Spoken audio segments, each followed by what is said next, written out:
House Republicans, meanwhile, have announced with all that going on, they're going to have an early start to their August recess, forcing Congress to push back passage of crucial spending bills. The House will leave for a 6-week break, returning in September with just over 2 weeks left to pass a laundry list of measures to avoid a government shutdown.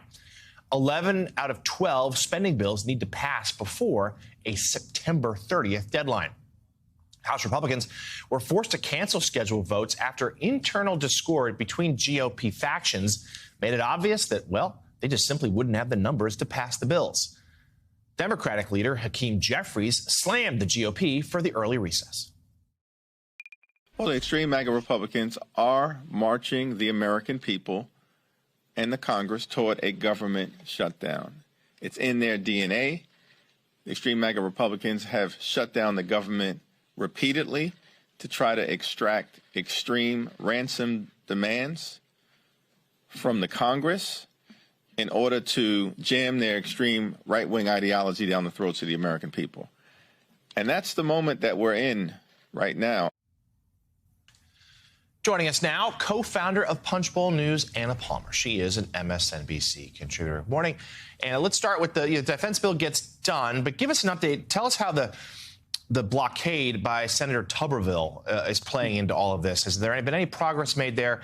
I shall note, President Biden last night at an event here in Washington delivered some of his sharpest criticisms yet of that senator and what he's doing.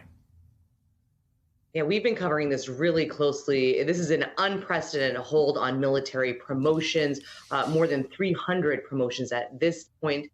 There had been some hope among senators and certainly the Pentagon that they would be able to come to some kind of compromise before the August recess. Often, this is the time when the deals get done. Right now, there's no deal.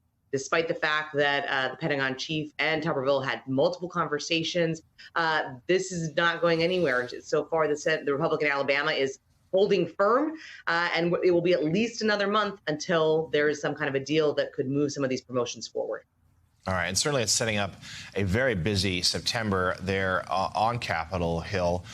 So talk to us about what the House is doing, the early recess. They certainly have no shortage of things they have to do when they get back. And how likely do you think it is that we are heading for a government shutdown of some sort?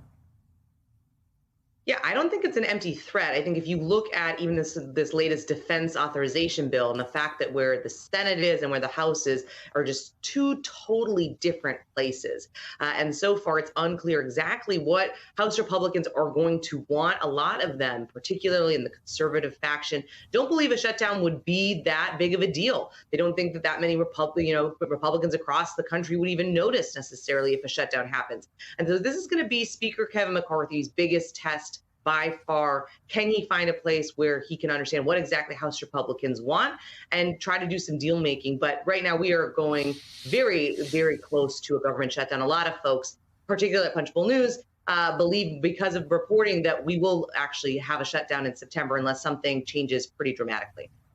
White House aides girding for it as well. They seem confident that the House Republicans will take the blame.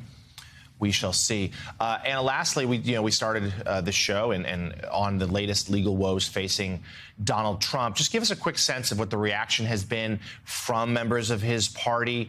Or is it the same chorus of voices rushing to his defense and declaring this is all some sort of deep state conspiracy? I don't think there's been any break in support for the folks that are still behind the former president. House Republicans in particular have long been the defenders of Trump. And I think you continue to see that same chorus. There's not going to be, I think, any break anytime soon. They just kind of think this is the same thing, just another day, and that the deep state kind of, DOJ is against Republicans and certainly against the former president. Yeah, and certainly those Republicans on Capitol Hill also now have to add worries about Mitch McConnell's health to their list of things to be concerned about. Co-founder of Punchbowl News, Anna Palmer, thank you as always. We will speak to you again soon.